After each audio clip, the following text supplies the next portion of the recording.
Hello বন্ধুরা, welcome back to my Rina Ganguly kitchen. তোমরা সবাই নিশ্চয়ই ভালো আছো, আমিও ভালো আছি। চলো আজকে বানাবো তোমাদের জন্য জেলি পুডিং। আমি জেলি পুডিং বানানোর জন্য নিয়ে নিয়েছি এখানে চিনি। এখানে 3 রকম কালার আছে, এটা গ্রিন, এটা রেড আর এটা চকলেট। এখানে কাস্টার্ড দিয়েছি, আর এখানে আমি আগার আগার পাউডার নিয়েছি, আর এখানে 250 মতন দুধ আছে। এই দিয়ে আমি আজকে জেলি পুডিংটা বানাবো। আমি গ্যাসে বাটি করে জলটা বসিয়ে দিয়েছি, জলটা গরম হয়ে এসছে। এবার আমি চিনিটা দিয়ে দেবো। এবার এই জলটা আমি নাড়তে থাকবো ততক্ষণ না চিনিটা জলের সাথে গুলে যাচ্ছে। এটা জলটা আমার ফুটে গেছে, চিনিটাও মিশে গেছে জলের সাথে। এতে আমি এখন আগার আগার পাউডার 1 চামচ নিয়ে নেবো।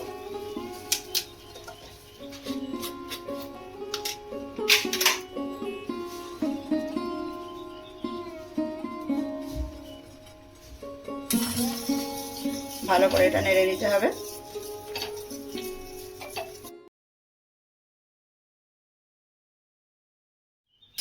জেলিটা বানানোর জন্য আমি 3টে বাটি নিয়ে নিয়েছি। এর মধ্যে আমি এই জলটা ঢেলে দেবো।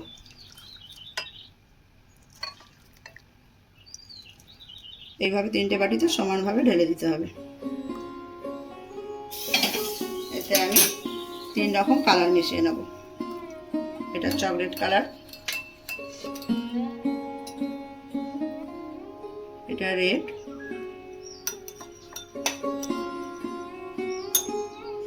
এটা গ্রিন।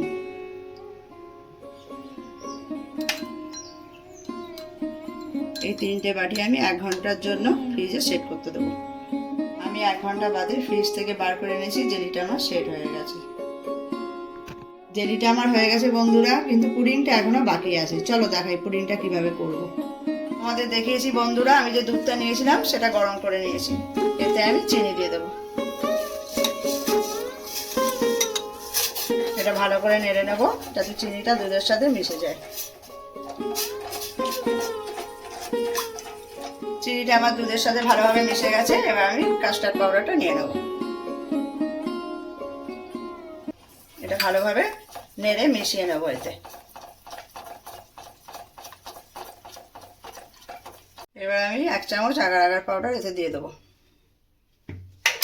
দিয়ে ভালো করে এটা নেড়ে নেব।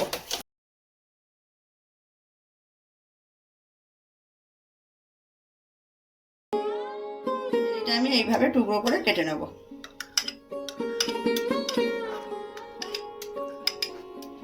একটা ট্রে নিয়ে নিয়েছি, যেটা আমি বসাবো পুডিংটা, তার মধ্যে এটা ঢেলে নেব।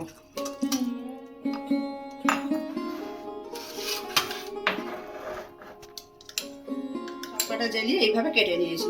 এর মধ্যে আমি দুধ দিয়ে যেটা পুডিং করেছি সেটা ঢেলে দেবো।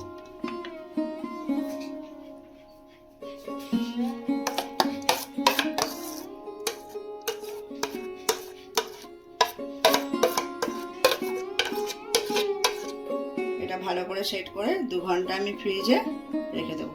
বন্ধুরা 2 ঘন্টা বাদে আমি ফ্রিজ থেকে বার করে নিয়েছি। আমার জেলি পুডিং রেডি হয়ে গেছে। বন্ধুরা আমার ভিডিওটা যদি ভালো লাগে তোমরা সাবস্ক্রাইব করে দিও। বাড়িতে করে খেয়ে দেখো, ভালো লাগবে তোমাদের আশা করি। আর পাশে থাকা বেল আইকনটা অল করে দিও, যাতে আমার ভিডিও সবার আগে তোমাদের কাছে পৌঁছে যায়। টাটা।